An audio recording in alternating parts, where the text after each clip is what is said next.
lot of people, if not everyone, has been affected by suicide or bullying in some way or another. I was born in Chicago, and my mom moved me and my sister from Chicago to Kalamazoo to basically better our education. Every summer I would go back to Chicago to visit my dad, and he would put me into like a day camp, like while he's at work. And the fact that I spoke proper was a problem to the other kids. Like, they didn't accept me for who I was, but they just kind of judged the book by its cover. Since I pronounced my words right or correctly, they thought of me as thinking that I was better than them. I consider that a form of bullying because it made me create a shell for myself. Like, it made me not feel comfortable around people. It made me stop being a leader, and I turned into a follower. Who I was as a person changed that day, or changed that summer. And I began to please people.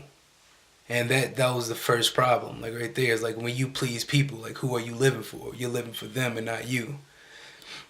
And I feel like that's a big issue with today's society, is with kids. It's just that there's so many followers, but there aren't enough leaders. And a lot of people have potential to become leaders, but they're afraid to break out of that shell because of what someone said, or because someone made fun of how they acted. And that's the definition of bullying to me. And it's not just with students, or it's not just with kids, it's also with adults.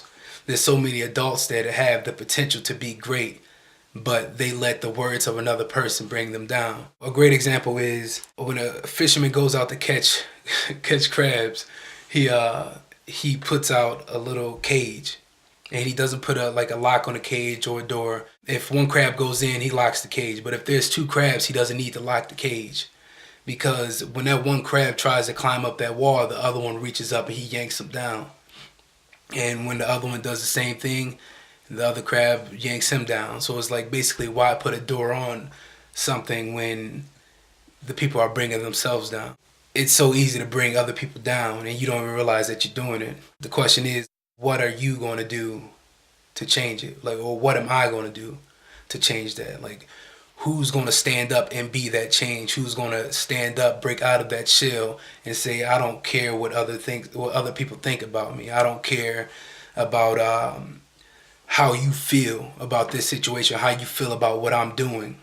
As long as I'm doing it for me and I do it for what I believe in, then nothing should be able to stop me.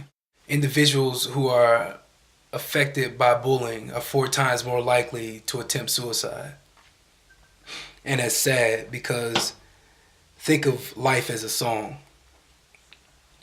Like, a song plays, like it may start off slow, and then it may just get really hype. Like, it may sound really bad, but once you get to the chorus, like, it'll just be great. Like, you never know how a song is gonna, how it's gonna sound when you first listen to it.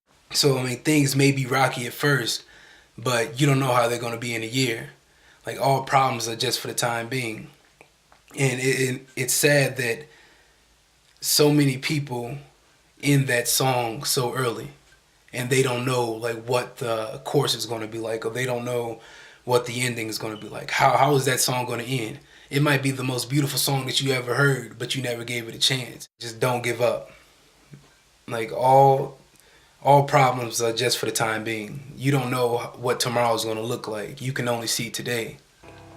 So the only thing you can do is just keep your head up, and just basically just keep praying for a brighter day, because you don't know. It might be tomorrow, or it might be a month from now, when days just get brighter.